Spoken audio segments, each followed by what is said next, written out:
Hello, I'm Jimmy Shah. I work with McAfee and mobile security solutions, or whatever you want to call it.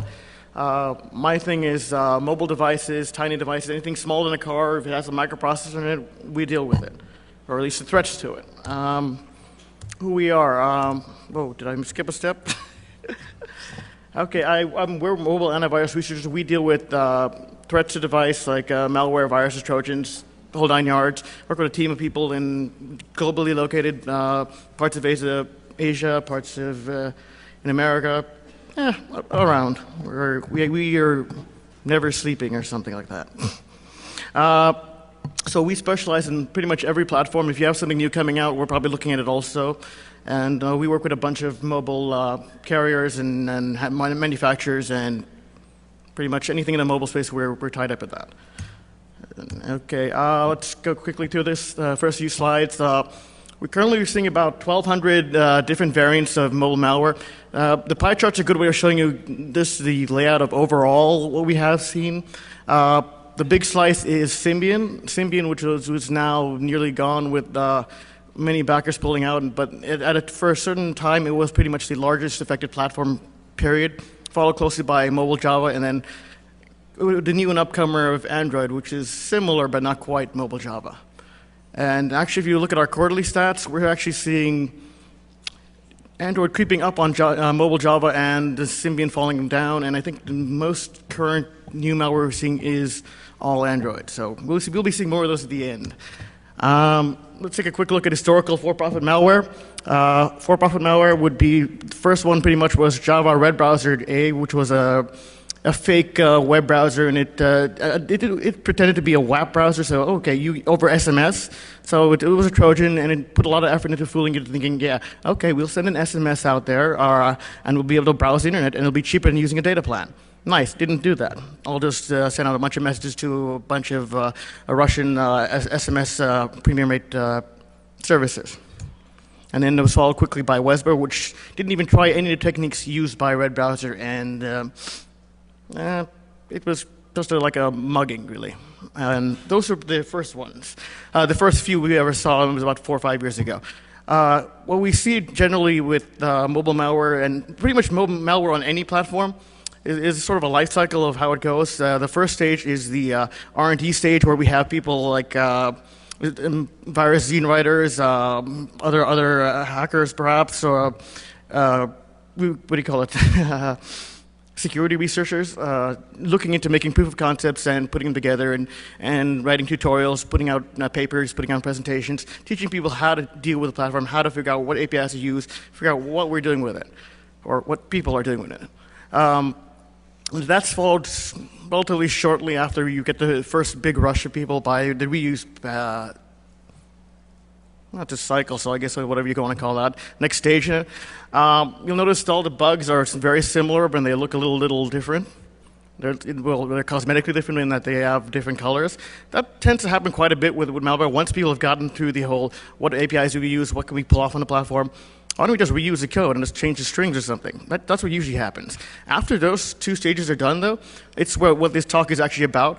How do people make money once they decided to go into malware? Like, what do we do next? We've done the creative part, we've done all the repetitive part and the copycat stuff. How do we actually put money in our wallets? And that's really what the rest of it's going to be. Let's look at modern, more for-profit malware, where we're actually here. Here are the trends by geographical region. You'll see the map here. We have rough regions like North America and South America and Africa, Western Europe, Eastern Europe, Asia, Australia. We haven't really seen a lot of mobile malware coming out of America. We're suspecting that might be because we have so many ways to make money legitimately, maybe? Could be. We have the app stores where you can sell your apps there and make a lot of money. Okay, we can make a fart app and sell it for like what? I don't know, $1 now. I mean, they've actually driven the price down from whatever it was, like $25 down to or $10. Or if you bought that app, what was it? I'm Rich Bitch for like $9,999, whatever the top limit is on the App Store, Apple App Store. I think they sold about 2 copies because people thought it was a joke, but they didn't read the EULA. What was that? I'm a human centipede, South Park. Yeah, read the EULA or you get stuck, apparently. So we don't see a lot in America and not too much in South America. We're not sure why exactly, but and not too much in Africa. Part of this in the other parts of the world outside of North America is that it's not as profitable to have or to purchase a smartphone. It's a really large part of your income, and if you're not likely to have one, you're probably going to have a feature phone that just runs Java and maybe a couple MP3s or video files. Something simple. So we pulled them out of the mix, the geographical region, and we end up with basically Western Europe, where we saw maybe one or two things, and that's actually tied to Australia, where we saw the IQ worm. We call it, at McAfee, we call that OSX slash rroll.A through C. So the first two versions, the Y3 variants, the first two versions were by the guy Ashley Towns, iKey, or iKex, I forget what his handle is. He wrote this worm for jailbroken iPhones, and it basically replaced the background image with Rick Astley. So it's like, yeah, all right, awesome. So you're going after all this, and he managed to release source code for those two worms, and at the same time, or a little bit after, he got picked up as a legitimate app developer. He got a real job out of writing mobile malware, or a worm. But the key point of that is how that ties into Europe is that the next variant turned into, someone actually tried to turn that into something that actually makes them money directly from the app, or from the worm, which is like, instead of just doing the worm that just replaced it with Rick Astley and does a bunch of nonsense, the next step turned into was a phishing worm. It was the RLC, some people call it IKB. Basically, it was two pieces. One was a downloader script, and one was it was basically the propagation portion of the original rickrolling worm to like push it onto every jailbroken iPhone and get it out there. And a different part that what tempted, if you've seen all the analysis, it says, oh, it sends SMS, does this, does that, whatever. All it really did was add a new host file to replace a local European banking website with that of a server under control of the attacker. So a CNC server is somewhere in a different location, and you go to your website, you ship to them, and they take your money. Which is kind of nice for the attacker, not for anyone else. That was also closed down pretty quickly because it was pretty obvious what they were doing. Banks shut down quickly. So we kind of move on from them. We move on to basically what's left, because we don't see, outside of those jailbroken phones, we don't see much on any other real phones, or regular phones, say an Android phone or Windows Mobile, yeah, or pretty much anything like that, any other option, or WebOS or anything else. What we're really seeing is that there are basically two regions, places that there are Russian-speaking areas and Chinese-speaking areas, pretty much, and it splits into basically, okay, we got about 100 odd variants from the Russian-speaking areas, and about 200 plus, all nearly doubled, pretty much, coming out of the Chinese-speaking areas. And the interesting part is what the differences are between them. If you're looking at the Russian-speaking areas, you figure Russia's known for a lot of very complex malware and whatnot, especially on the PC. On the mobile side, they've got really simple Java Trojans and SMS sending Trojans. Like, that's basically the bare, simple, easiest possible thing you could ever do. Okay, hey, let's send an SMS. That's it. That's all they do. That's like Wesber, just like the mugging, just like the red browser in the beginning. That's the 4-year-old or 5-year-old technique. That's all they're doing. They haven't changed that in about 5 years. They changed it into the strings, the names, whatever. Still the same. The other versions we're seeing, or at least the variety we're seeing in the Chinese-speaking areas, we've got multiple platforms. Oh, actually, let me go back there to the Russian areas. Android is programmed in Java, and it gets converted to a different format, a different bytecode. But basically, on the developer side, it's almost the same thing. So it would have been very simple for a Russian mobile malware developer to just say, okay, let me port my code over to Android. Change a few libraries, and you're pretty much done. Recompile, boom, all the same things. If you're doing it with the Chinese-speaking areas, they're a little more complex. The environment's a little bit more complex. One, you got like millions of users. Two, you've got people doing multiple platforms, Symbian, Android, whatnot. And I'll be covering most of these things in a little bit later with the actual pictures. The key trend, though, is that it's a lot more complex in those areas, and there's a lot more competition. And the competition helps to drive more of the complexity. So instead of just having, okay, I don't know, a simple Trojan, you're having things that go after other either security software or going after other malware writers, other people trying to make money writing basic mobile Trojans or mobile complicated malware, meaning botnets, meaning what else we got out there? Rootkits, pretty much any technique you can use on another platform, they're porting it to the mobile side just so they can keep in business. Let's go on to actually how do they make money. How do you make any kind of money if you're trying to make money with mobile malware? The common way is write it yourself, sell to somebody else, which is kind of a thing that happened with Zitmo, where the first few versions were basically repurposed original malware sold to, or stolen, whatever, I'm not sure exact numbers, from the original author and turned into a way to make money for larger crime syndicates. And distribution basically would be you just put it out there, get your stuff out there, get it on a site, freeware site, download site, pretend to be something else, something like that. I mean, that's kind of that part. But where's the actual money coming from? One thing is premium rate numbers. This is your downloads, your ringtones, pretty much any way to making money doing this. You say, okay, or actually, how do I get some way to take money out of your user's wallet, put it in my wallet? And there are also subscription services, so you sign up once with a premium rate message, and it continually bills you over and over again. It's nice for the attacker, once again, not for us. Where's the money? Again, other ways to make money. So say you don't want to be so deliberate and so obvious, like taking the money straight out, okay, like those old 900 numbers and whatnot, and premium rate and telephone numbers, toll fraud they call it in the telecom industry. Basically, you sign somebody else up for one of our services, and it's very obvious because the billing's directed to the device. The other option is basically another thing from the PC side, click fraud. Ad networks, black hat SEO, things like that. I mean, you're driving traffic towards somewhere or trying to pretend to make money out of somebody. What was the deal with the click fraud is basically you have ads and they have fraud detection techniques in place, so if you have like the same guy clicking about 100,000 times, that's going to get tagged. If you get him clicking about 20 times, it's probably going to get tagged. I forget the exact threshold. It's pretty low, I think, for unique individuals or whatnot. So in this case, if you were an attacker and you want to make a bunch of money, you put out something like a botnet and say, okay, I'm going to take over a bunch of different mobile devices. So I've got tons of different IPs, and it's all individual users and all looks legitimately like real traffic. So it's a slow thing, but it's a lot of people. It's been described to me as a, and I describe it also as basically you're stealing like $1 from about 1 million people. That's a pretty good haul. That's always is. And also, you can also do it the other way offensively against someone else's ad network and say, okay, take out my competitors and just click on all their ads and wipe them out. Take out their entire budget and take them out. And the next stage is personal identifiable information, which should be your social security number, some other identifying number, maybe your identifying number of your device, something else that they can use to tell directly who you are, which is useful for various reasons. I mean, it could also be account numbers like a Skype account or something, or a chat account.